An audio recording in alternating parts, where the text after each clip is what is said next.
reason I called this jQuery's Kill Hitler features is because there's that joke about, if you had a time machine, would you go back in time and kill Hitler? Would that be the first thing that you did? And if I had a time machine and I was tasked with the job of tweaking jQuery to work better in 2014, these are the features that I would change in one way or the other, or just totally remove, totally kill, to make jQuery a better thing for web development today. And I don't mind saying that jQuery is not perfect. No language design is perfect. JavaScript isn't perfect. I think JavaScript gets a bad rap that people say, oh, it's a horrible language, but it's really a pretty decent language, and it's kind of like the rap that Visual Basic used to get back in the 90s. People did quite a bit of useful work in developing things with Visual Basic, and they have the same with JavaScript. But there are things that we can do better, and there are features in JavaScript that you shouldn't depend on, like things like automatic conversion from string to integer. That's a really kind of a dangerous thing to watch, that you need to watch out for. And in the same way, jQuery's API has some things that seemed like a good idea at the time. Turned out they weren't such a good idea. And to give you an idea of how far we've come, this is browser market share in 2006. So in January of 2006, jQuery was announced and released. And at the time, IE6 was 85% of the browsers out there. Firefox was somewhere around 10-ish%. And then, there were even browsers like Netscape out there still that people were using. So you have to really, think about, well, browsers have changed a lot in that time, and jQuery has had to change as well. Really, the main strength back in 2006 was the ability of jQuery to really simplify the act of writing a web page that worked across all the browsers that were out there. And really, there were two browsers out there, IE6 and Firefox. It's around Firefox 1 or 2 at the time. And even when you look at the DOM APIs that Firefox was starting to provide,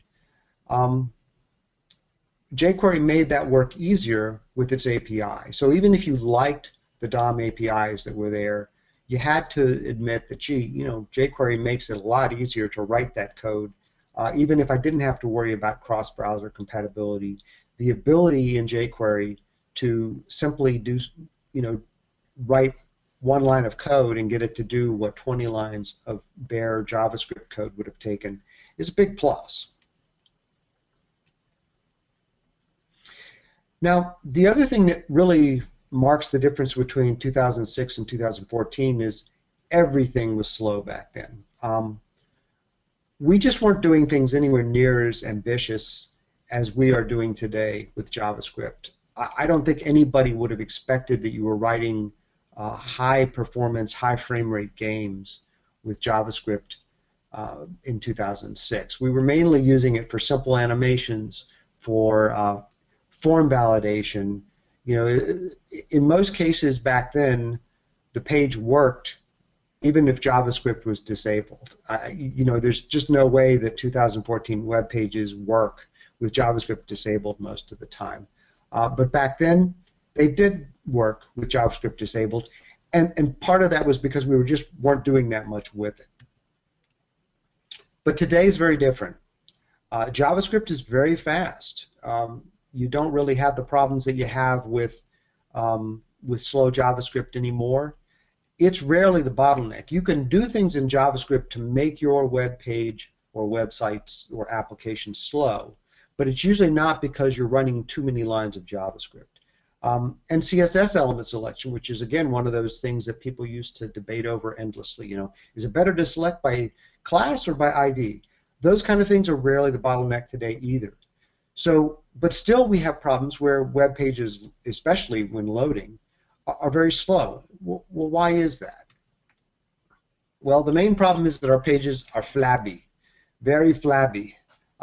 This is a graph composed of information from the HTTP archive that shows really a 3-year period, 2010 to 2013, showing what's happened.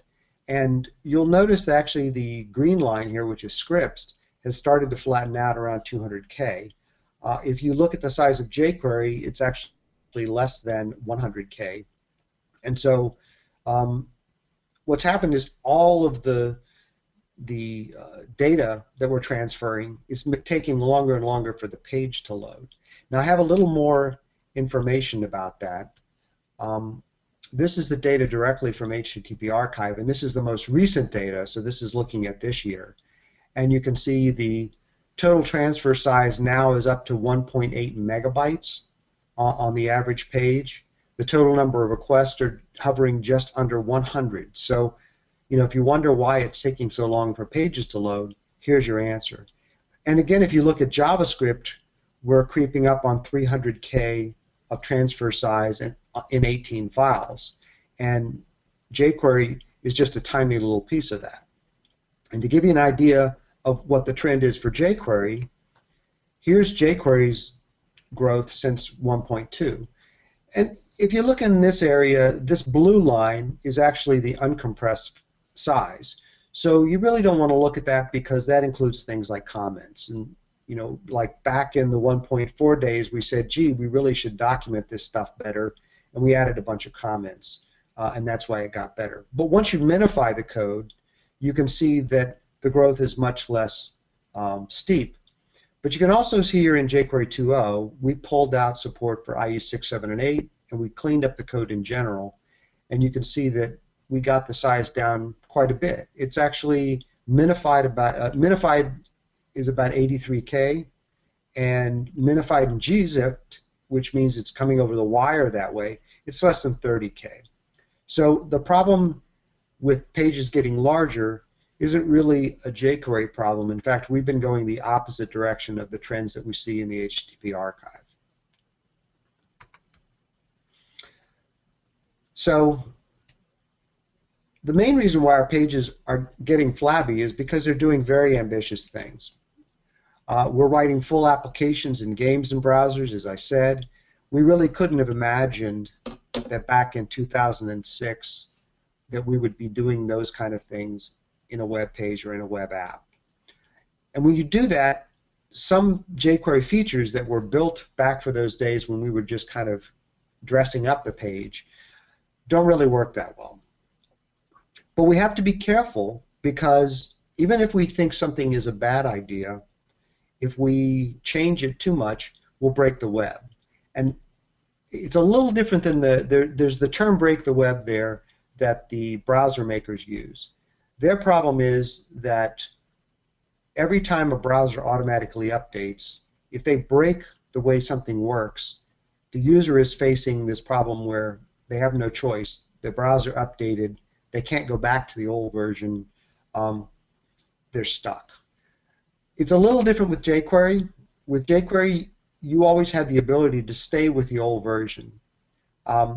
There's a thing with a lot of developers where psychologically they don't like the idea that they're not using the latest version, but they also don't want to take any time to actually update to the latest version to fix problems having to do with compatibility issues. So you can't have both. With jQuery, the good news is if you specifically include a version of jQuery, your code will not break because jQuery updated. If you decide you want to use the latest version, then you have the possibility that you will break your page. So it's a choice that you get to make. If you decide you want to make that choice and update your page, we love it. We'd like everybody to be using the most recent version. But we also realize that there's no reason to, if you've got a working set of code, there's no reason to upgrade just because there's a new version out. Now here's some of the patterns I'm going to go into in depth in this presentation about things that you should look out for when you're writing jQuery code. Things like unnecessary reflows, code in critical event paths, browser sniffing, changes to the global behavior of jQuery, and script injection via HTML. So let's take a look at each one of these.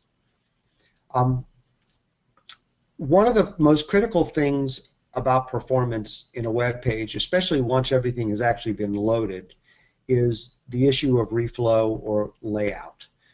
This is when you make a change in the page, in the HTML or CSS of the page, that requires the browser to do some redrawing, some relayout.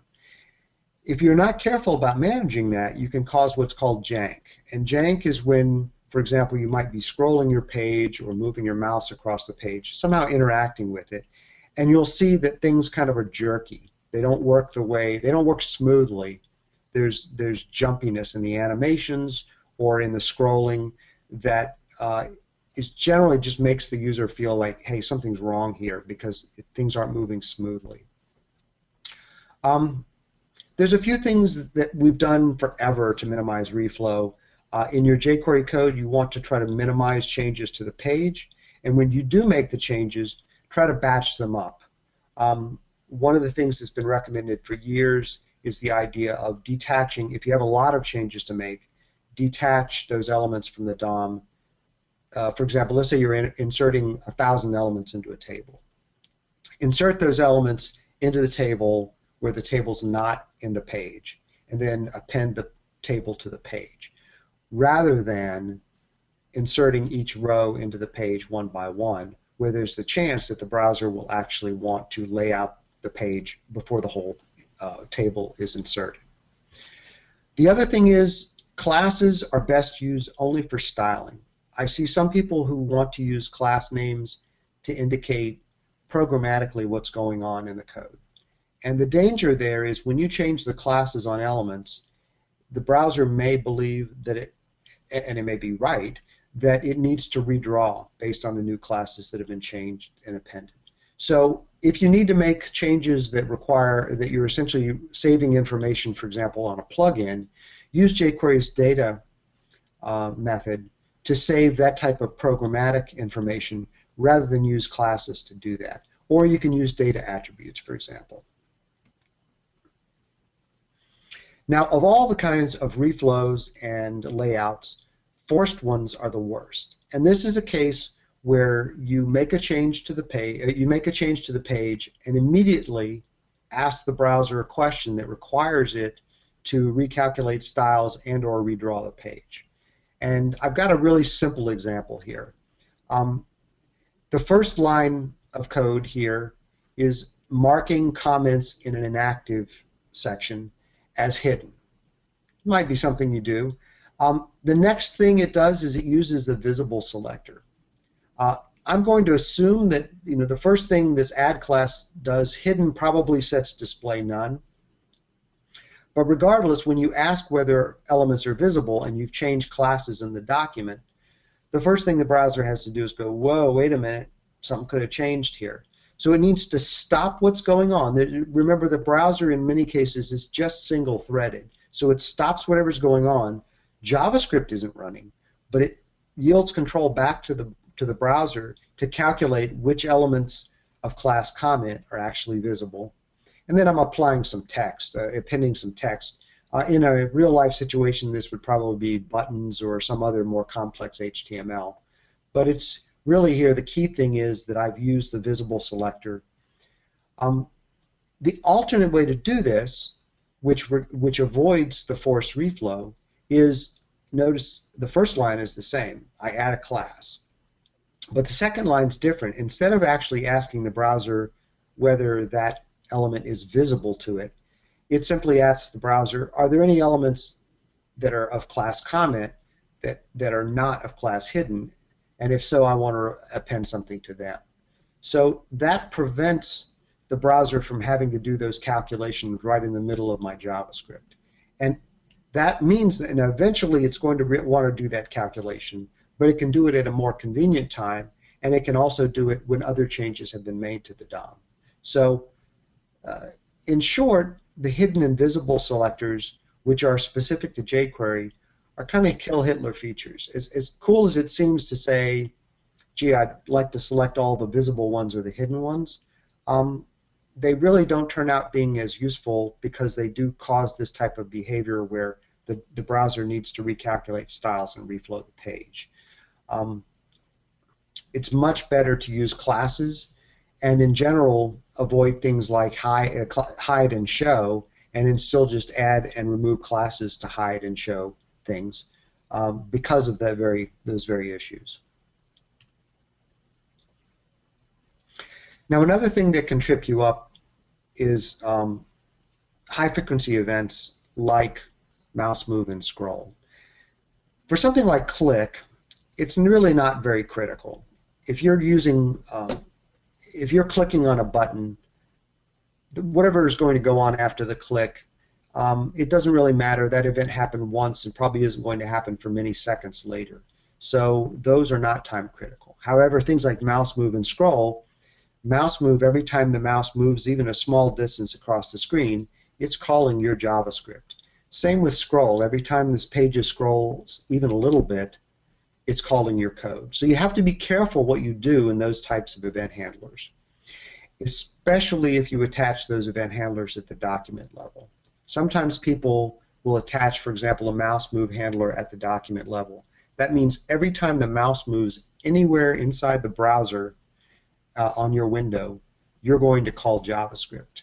And that can be a real performance killer if you're not careful.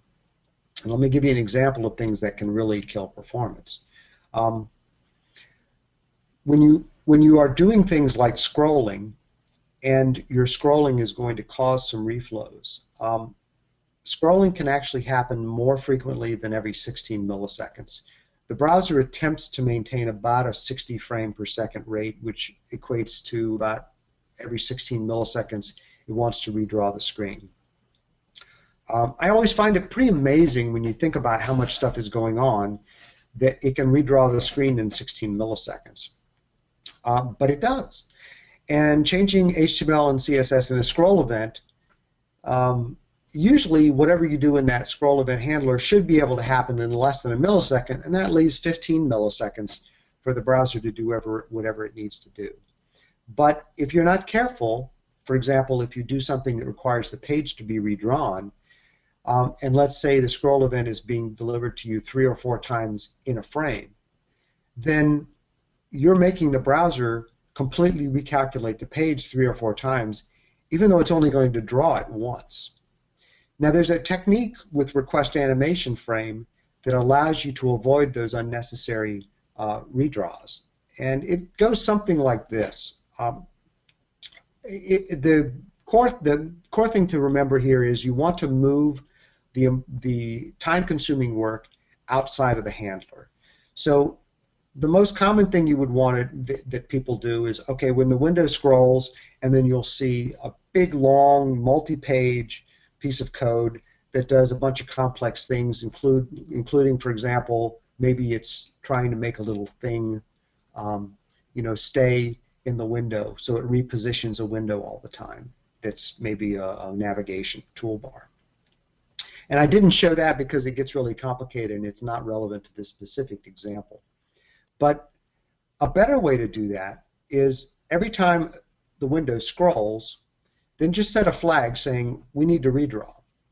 And then when we do need to redraw, you call request animation frame, and that one time every 16 milliseconds when the browser asks you, hey, do you need to do anything to draw? I'm about ready to go to the screen here. You do your document changes there. That saves you the 3 or 4 unnecessary redraws or recalculations that you would have made the browser do in the meantime.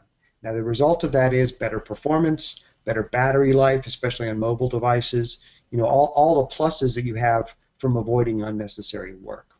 Now, I mentioned here that this needs to be shimmed on older browsers. If you're trying to make your code work for IE8, request animation frame is not available, so you'd usually use something like set timeout.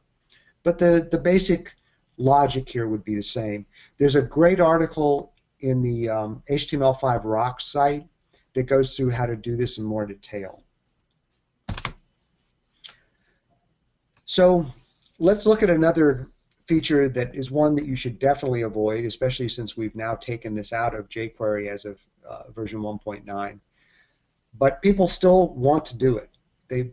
People still believe this is necessary, and no matter how hard we whack them, they still want to do it. But we've just recently seen some changes to browsers that make it even more crazy to see what browsers have to go through because developers who use browser sniffing try to do things that they shouldn't. These are 4 browsers. The first 3 are a desktop browser, and the last one is a mobile browser. Notice they all say they're Mozilla /5.0, and that's for compatibility. Notice that the first 3 there say they're running under Windows NT 6.3 on WoW64. That's the user agent way of saying they're running Windows 8.1, and it's a 64-bit version of Windows. The first browser string is actually Chrome. But you notice how many things it says it is. It's Apple WebKit, it's KHTML, but it's like Gecko, and it also is Safari. The second one is Internet Explorer 11.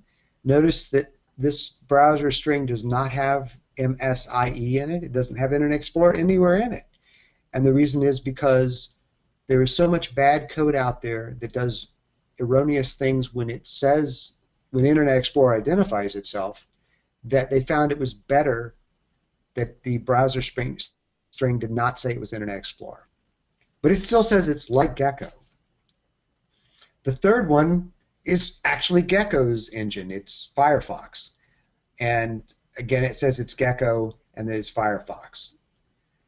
But the last one, I think, is the ultimate sadness for browser sniffing. And that is the most recent update to the Windows Phone browser. And that's how bad it is. The Windows Phone browser has to say that it's Trident, that it has touch, that it's iMobile, that it's Android, but it's an iPhone that's like WebKit, like Gecko, that is actually Chrome and mobile Safari. And you may be thinking, why would it say that? What possible reason would it have to say that? Well, the reason is because the IE team started doing some triage of mobile sites. And what they found was that unless they put specific strings like mobile Safari into their browser string, it would not deliver the mobile experience for Windows Phone users. They also found that I believe it was 40 to 50% improvement in the Windows Phone experience if they just lied and they said it was an Android mobile Safari device. So it's unfortunate. Just thinking about performance, this string is more than 200 characters. But they need to get all of these tokens in there so that the code out there that's written for the mobile web will work properly on a Windows Phone. And that, I think, is really sad. So we don't want to be a part of that. So there used to be a feature, $.browser, that was actually deprecated pretty long ago, more than 4 years ago, that we said, you know, we're going to deprecate this. People should not use browser sniffing. And in 2009, 2010, every time we talk about removing this, we would hear wails of protest that there was just no possible way anybody could do certain things unless they did browser sniffing. But obviously, this is the kind of problem you run into when people do browser sniffing. So which problem is worse? What we did is in jQuery 1.9, we just removed the feature. So that's about a year ago. We said, you know, we don't want to be a part of this, and it's been deprecated for 4 years, so we don't feel bad about removing it. We still get people who are using the jQuery the compatibility plugin that we have, the jQuery Migrate, so that they'll get $.browser, and I think that's sad. It'd be much better for people to move away from that. In particular, browser sniffing just doesn't solve a lot of the modern problems that you have to deal with as a 2014 developer. And that includes things like, if you're asking a question like, is this a phone, a tablet, or a desktop, you may be asking the wrong question. What if it's an Xbox? What if it's a Kindle? What if you're not used to the screen dimensions? You know, essentially responsive design where you build based on the size of the screen may be a better way to make decisions than trying to sniff the browser user agent, where when you guess wrong, you get a completely bad experience. Like if you're trying to sniff to include only mobile devices, then if you're wrong, you get a desktop experience on a brand new Firefox phone. That's not a good thing to have happen. Asking questions like, does this device have a touch screen, by looking for those touch elements or looking for iPad or something, that's not a good idea either, because probably what you want to know is, does this device support touch events the way iPad does, or does it support pointer events for touch the way a Windows Phone or a Windows 8 desktop device does? So you should be asking if it supports the features that you need to use in JavaScript, not trying to sniff it via the browser user agent string. And if you try to figure out if it has a certain bug or feature, and that bug still exists in the most recent version, then your code is going to be wrong when that finally gets patched or changed in behavior. So the best solution is feature sniffing. Modernizer is a great way to do that. Some people complain that Modernizer is too big. They're custom builds. If you only need 3 features of Modernizer, you can build just the pieces you need and not pull in all the feature detects. And specifically, you should be doing that. You shouldn't be using all of Modernizer. Just use the pieces you need. It's very easy to create a custom build there just with the feature detects you need. And quite often, it's easy enough to build your own feature detects. If you want to know if something supports pointer events, you can look at navigator.maxTouchPoints, and that tells you if it supports without even having to use Modernizer. Now, another feature that seemed like a good idea at the time is global Ajax settings. If you look at what this code does, it looks pretty straightforward, right? If you know a little bit about Ajax, you probably would guess this will get data.text in the same location as the HTML file that the Ajax call is located in. It will, on success, alert the data. It's just text. What possibly could go wrong here? Does anybody have any ideas about what could go wrong? Well, what could happen is jQuery has some very sane defaults for all of that stuff that makes a simple case like the one we look at here work. It says, when I get data and I pull it in, if I'm going to look at the headers that come in off the browser, off the server, and if it says that the application type is text, then I'm going to treat it as text, and I'm going to then deliver that back to you on success. Well, unfortunately for you, it's possible for someone to change a lot of things about the way an Ajax post is made by default. So in this case, I have completely messed up everyone by setting the type to be a post and the data type to be JSON, and I've set a very short 100 millisecond timeout. So you would think, well, who would possibly do this? Well, it happens. A lot of times people say, I don't want to have to type all of this stuff every time I make an Ajax request, so I'll just put it in Ajax setup. And then they include some third-party plugin that expects the defaults to be what they normally are in jQuery. And then this is the problem they run into. These are pretty insidious bugs. Occasionally you'll see people coming across this when they are asking on Stack Overflow, why is my Ajax all hosed up? And one of the reasons why it's so hard to determine is you may have been the person to make these Ajax setup changes, or it could be a plugin makes these Ajax setup changes. So either way, there are going to be places where there are very straightforward Ajax requests that look very much like this, that have very weird behavior, that unless you knew that Ajax setup had been called, is not going to behave the way you expect it. In particular, the timeout is scary, because if you think about how that might work, sometimes this request might succeed. If you just had the timeout change, sometimes this request would succeed, but like for example, if the request was cached, other times it would fail, but it would seem really random. Or it might succeed for you because you're close to the server, but it would fail for people who are using your website. And the basic problem here is that global Ajax settings don't work. There really should be no way that when you're making a request that these actions at a distance occur, because it makes it extremely hard to understand what's happening when you make an Ajax request. Really, it's much better, even if it requires a little more typing, for people to say exactly what non-default settings they want when they make a request. And so that puts Ajax setup in that kill Hitler category, I think.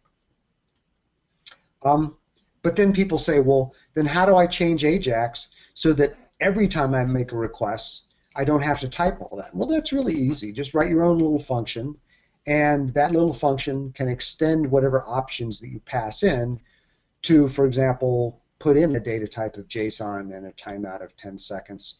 So those settings will always be there in your own requests, but if somebody else calls $.ajax, they get the regular defaults. You're only going to change your defaults and not anyone else's defaults.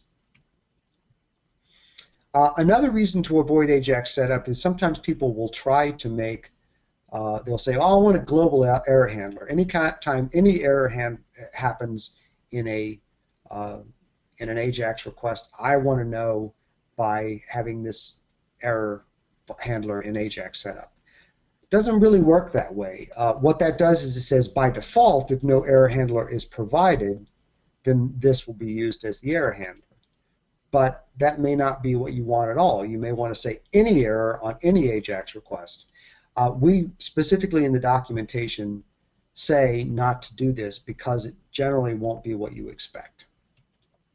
Instead, we have a really good mechanism already existing to be able to attach errors on all Ajax requests, and those are events.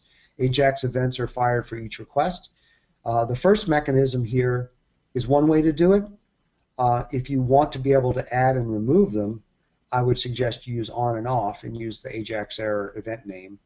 And in this case, I've added a namespace called autocomplete with the idea that if I was writing an autocomplete handler, autocomplete plugin, I would be able to attach an Ajax error that had a namespace of autocomplete, and then if somebody wanted to remove it, I'm only removing the Ajax error handlers for autocomplete. Any ones that the user added outside my plugin would stay.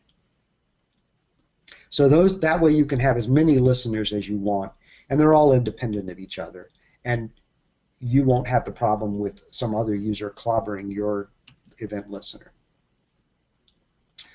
So the next one is the next kill Hitler feature is injecting HTML into documents. We all know that it's great to be able to use jQuery to create some HTML and just pop it into the document. There's a looks like HTML rule that we use to determine whether something is HTML or a selector. And the reason why this is so important is, and I'll show you some examples in just a second, any script tags that are inside a document will be run when jQuery injects the HTML into the document. And this is a feature, unfortunately, that we added pretty early in the evolution of jQuery. Because there's a lot of situations where you might accidentally inject something as script, and there's enough people who see it as a feature because now I can inject something that's both HTML and script. The HTML goes into the document and then the script executes after it. So it's kind of like a templating and module system, but we've made it easy, maybe too easy. Let me give you a really simple example here. And this is something not specifically related to jQuery. It can be done. You can make just as many mistakes in some ways without jQuery. We just make it so the gun is pointed directly at your foot immediately. Here's a simple example. If you were to want to get some information off the URL, you might do something simple like this. The URL has after the hash my name, and so I'm going to pull that off window location hash, and then I'm going to append that information that I got onto the document. Here's what the developer had hoped for. But imagine if it's really a script.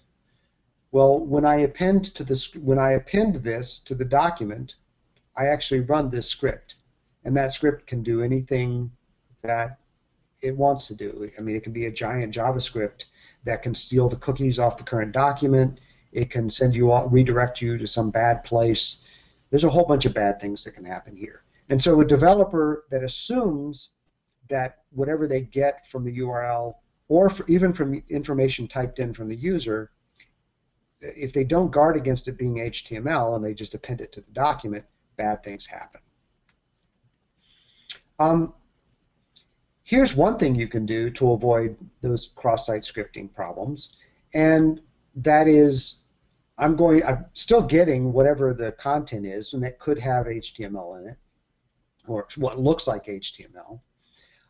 But instead of just dumping it directly in there as a string, I'm going to inject kind of a placeholder span here, and then I'm going to use the text method rather than the HTML method. So anything that looks like HTML will simply be rendered as looking like text, so it's going to convert GTs to greater than symbols. So we've solved our cross-site scripting problem that way. So jQuery can help you here as well as hurt you. You just need to be careful when you're doing something with jQuery. Remember that anything you get from a source outside your own JavaScript could have scripting in it, and you want to avoid that being executed. So we made some changes in jQuery 1.9 to try to make it less likely that you would hurt yourself this way.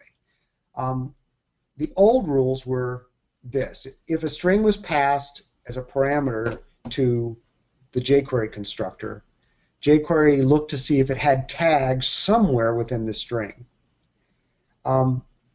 Otherwise, it said, well, this must be a selector. So let's look at some examples to get an idea what that meant. Okay, if I pass this string, that's HTML. And if I pass this string because it does have tags somewhere within the string, that's HTML. Now that looks like a selector, and it is a selector. But look at this one. Okay, so if I have a title that has something that looks like HTML in it, the old rules said it was HTML. And the same thing for this number 6 here. If I have something that starts and it looks like it might be a selector, but it turns out it has some stuff in it that's HTML-ish, it was HTML. So we tried to make it so you were less likely to hurt yourself that way. A good example of when this could come to bite you is I have a really simple piece of code here, and the way I've written the variable names, I seem to be assuming that a selector is coming into the doGood function, and I'm selecting it. I'm assuming that I'm going to select it here, and then I added a class of good to all the elements that I selected. But what if I pass in a paragraph? Then this doGood function performs no use at all. This is like, well, what good does that do? I've created some elements. I add a class to them, but I didn't inject them into a document or anything. So basically, that was worthless. So we did some stuff to try to make that a little less likely. It turns out that the example I just showed you would still occur, but we've eliminated the cases that we think are more obvious error cases.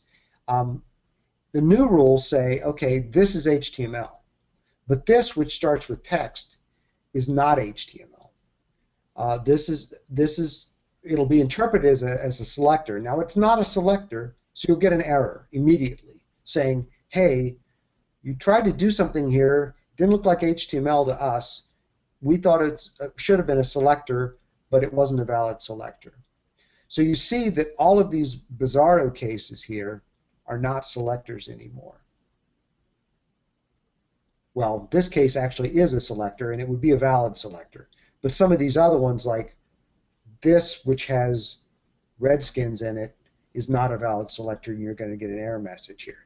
This, number 4, actually is a valid selector. But now at least you know. When you see cases like number 2 or number 6, those are not valid selectors. You'll know immediately. Now what we've done, if you want to parse something as HTML and it's kind of one of these unusual cases, you can now do it explicitly with a method called parse HTML. Note that this does not completely solve the cross-site scripting issue, because it is still possible to run HTML fragments via tricks like an on-error attribute. If you had an HTML that had an on-error attribute, it will run. So again, still never just blindly inject user or URL input into your document. That's a recipe for cross-site scripting. jQuery, even when jQuery is not involved, something like the on-error attribute will cause a problem. So I used the term kill Hitler on this in particular because it is tempting to think about going back and changing the way things work. And would jQuery be a better library if we took some of these things out? And actually, there's the joke kill Hitler comes from the URL I've shown here about someone who actually invents a time machine and goes back and kills Hitler. And he is supposedly posting to a forum. Constantly people are posting to a forum saying, I went back and I killed Hitler. And then people are going back and saying, the people who are the forum frequent users are going back and saying, finally, I stopped this guy from killing Hitler, because, as you see, no Hitler means no Third Reich, no World War II, no rocketry, no electronics, no computers, and therefore no time travel. So as tempting as it is to think about what it would be like to change jQuery, it could be that a lot of jQuery's popularity came from some of these features that at the time seemed like a good idea, but in 2014 are not such a good idea. The key is that as a 2014 developer, it's pretty easy for you to avoid those bad parts of the API now that you know what they are. So you can go and know, don't use the hidden invisible selectors. Don't blindly inject HTML into your page from sources that you're not familiar with. So you have the ability to make sure that those features that aren't so good are ones that you avoid, and still be able to get all the benefits of jQuery.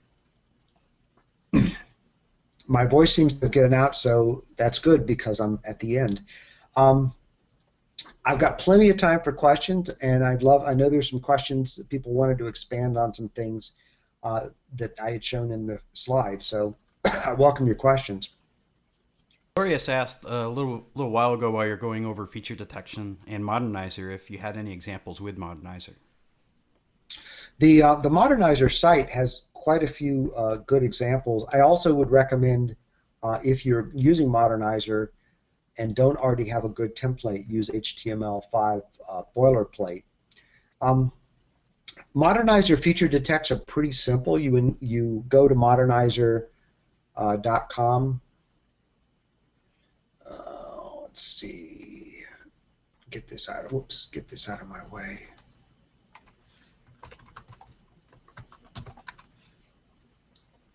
And you have the ability to, you can build your own copy of it. You just check off the things you want and then build. And then the documentation shows you everything about how it works, for example. So it's pretty straightforward to use. And like I say, don't download the whole thing. I mean, when you're in development mode, just include the whole thing. But when you come to wanting to do it for production, if all you need is to see whether the old style Flexbox and IndexedDB is supported, you can include those. And again, for ones like IndexedDB, those are really simple. I mean, you can go look at the source for Modernizer and see how simple those feature detects are, you don't even need to include Modernizer for some of these. Just it's a one-liner to detect some of these features.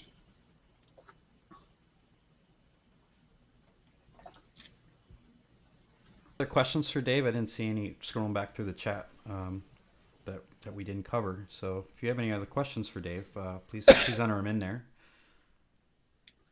Fire away, guys. What's next for jQuery, Dave? Um, what's next for jQuery? We are making some changes. We're looking at actually introducing a new API for doing Ajax-like things. If you look at the way Ajax is, and I'll go there.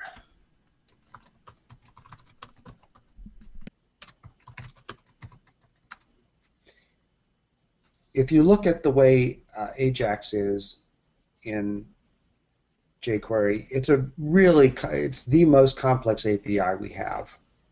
I mean, it goes on and on and on and on and on.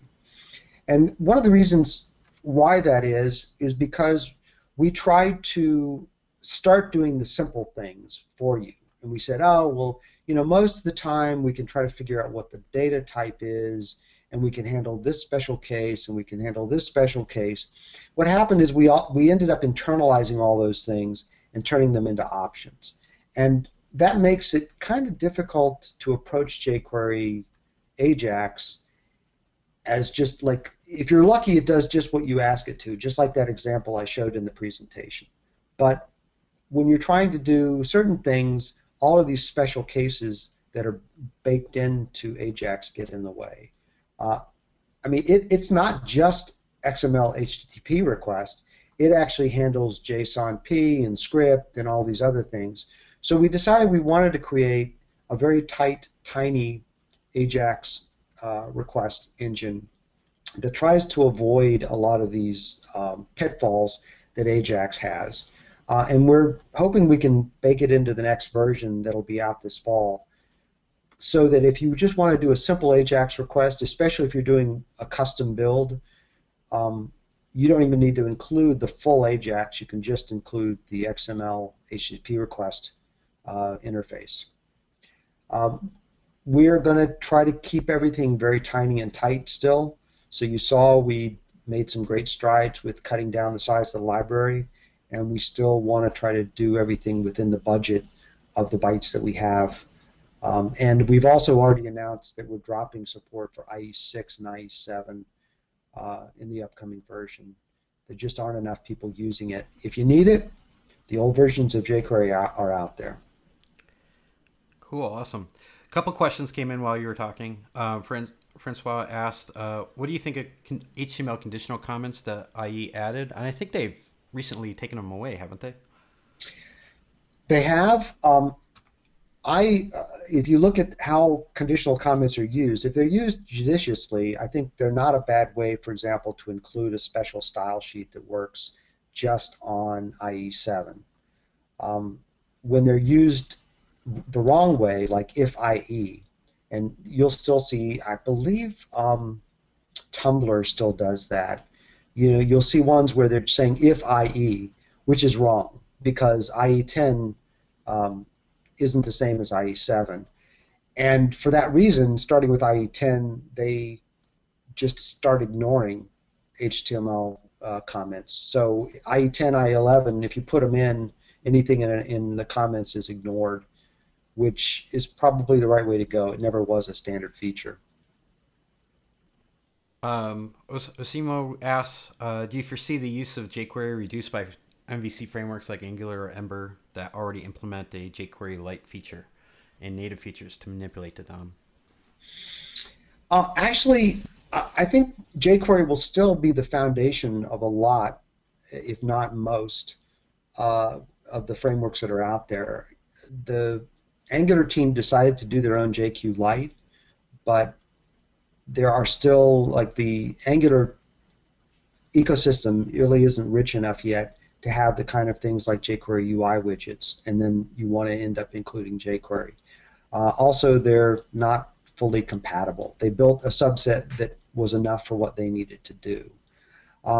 Ember, Backbone, most of the rest of them use jQuery. Either they have a hard dependency themselves on jQuery, or they are, they're expecting people to include jQuery because they don't provide any of those types of features. So eventually, maybe if things like web components become common, you'd see a reduced use of jQuery. But right now, jQuery is used by more than 2/3 of the top 10,000 websites. So it's pretty much all jQuery.